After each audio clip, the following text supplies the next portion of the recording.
ఈనాటి విశ్లేషణకు స్వాగతం. జీవితమన్నాక సమస్యలు, గందరగోళాలు సహజం కదా.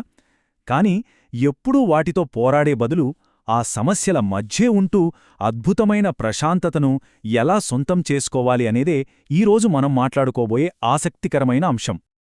మొదటి విభాగం: శూన్య సమస్యల భ్రమ.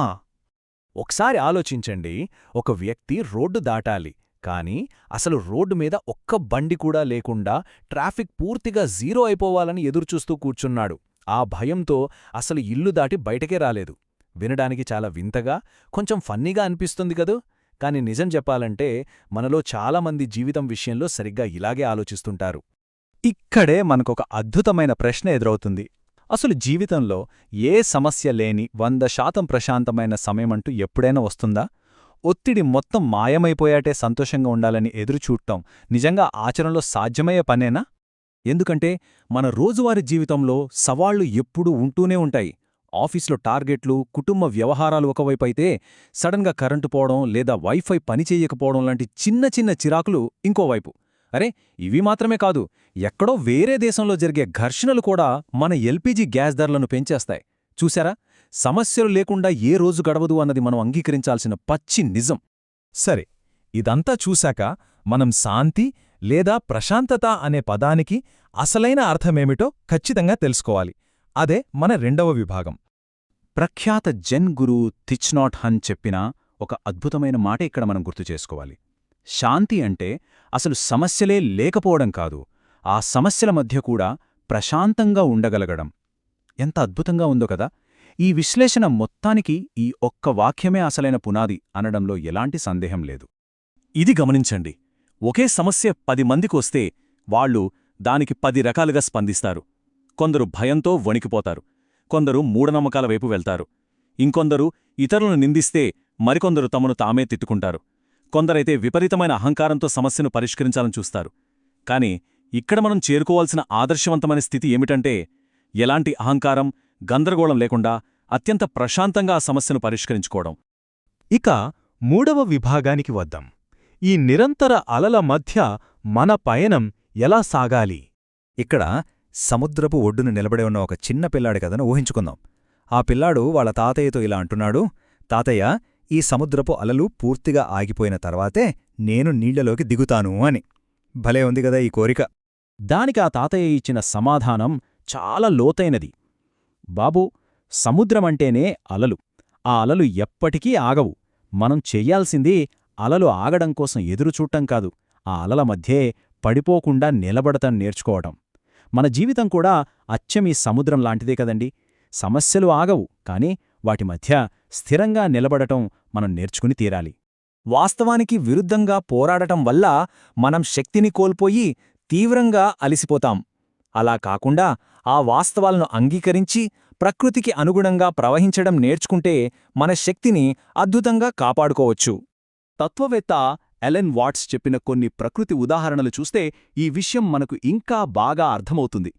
గాలికి ఊగే చెట్టు లేదా నదిలో ప్రవహించే పువ్వు, ఇవి ప్రకృతి శక్తులతో మొండిగా పోరాడవు కదా.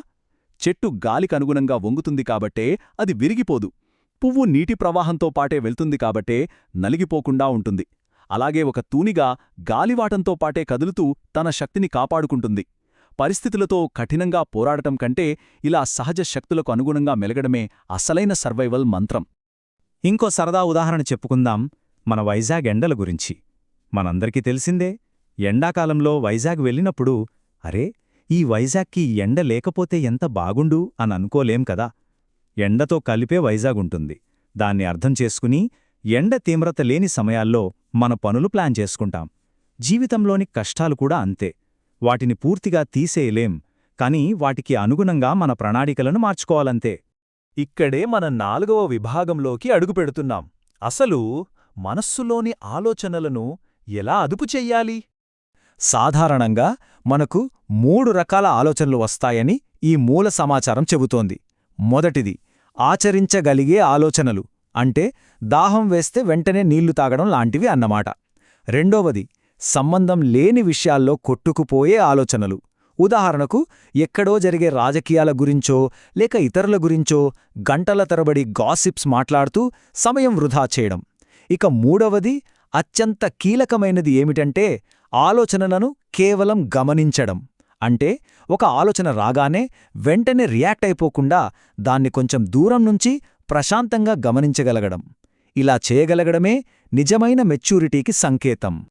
ఒక విషయం గమనించారా? చాలాసార్లు మనకు బాధ అనేది అసలు సమస్య వల్ల రాదు. ఆ సమస్య గురించి మన మనస్సు పదే పదే ఆలోచించే విధానం వల్లే వస్తుంది. రేపు ఏం జరుగుతుందో అని భవిష్యత్తు గురించి ఆందోళన పడుతూ, లేదా నిన్న ఏం జరిగిందో అనే గతం గురించి బాధపడుతూ పరిగెత్తే మనస్సే మన ముందున్న అసలు సమస్య కంటే ఎక్కువ గందరగోళాన్ని సృష్టిస్తుంది కదా. ఇక చివరిగా 5వ విభాగం, ఈ గందరగోళం మధ్యే అసలైన ప్రశాంతతను ఎలా కనుగొనాలి? దీన్ని అర్థం చేసుకోవడానికి ఒక అద్భుతమైన పండు ఉదాహరణ తీసుకుందాం. మనం ఒక పండును తిందామనుకున్నప్పుడు ఏం చేస్తాం? ముందు దాన్ని శుభ్రంగా కడిగి మురికిని తీసేస్తాం కదా. అంటే పరిస్థితిలో ఉన్న నెగటివిటీని తొలగిస్తాం. ఆ తర్వాత దానిలోని రసాన్ని మాత్రమే తీసుకుంటాం. అంటే ఆ అనుభవం నుంచి విలువైన సారాంశాన్ని గ్రహిస్తాం. తర్వాత భవిష్యత్తు కోసం ఆ విత్తనాలను ఆరబెట్టుకుంటాం. అంటే వాటి ద్వారా జీవిత పాఠాలను నేర్చుకుంటాం. చివరగా ఆ పనికిరాని టెంకను పారేస్తాం. అంటే మనకు అవసరం లేని వ్యర్థమైన భావాలను వదిలేస్తాం. ఏ సమస్యనైనా డీల్ చేయడానికి ఇంతకంటే అద్భుతమైన విధానం ఏముంటుంది చెప్పండి? అంతిమంగా మనం తెలుసుకోవాల్సింది ఒక్కటే: నిజమైన బలమంటే గట్టిగా అరవడం కాదు, ఎదురయ్యే ప్రతి చిన్న సమస్యను వెంటనే పరిష్కరించేయాలని ఆరాటపడటం కాదు. మరి ఏంటి? వేటిని పరిష్కరించాలి, వేటిని వదిలేయాలి, వేటిని కేవలం ప్రశాంతంగా గమనిస్తూ ఊరుకోవాలి అనే స్పష్టత కలిగి ఉండటం. జీవిత పరిస్థితుల్ని ఎదుర్కొనే ఈ స్పష్టతలోనే మన అసలైన ప్రశాంతత దాగి ఉంది. ఈనాటి విశ్లేషణను ముగించే ముందు మళ్ళీ ఆ సముద్రపు ఒడ్డునున్న పిల్లాడి ఉదాహరణ దగ్గరికే వద్దాం.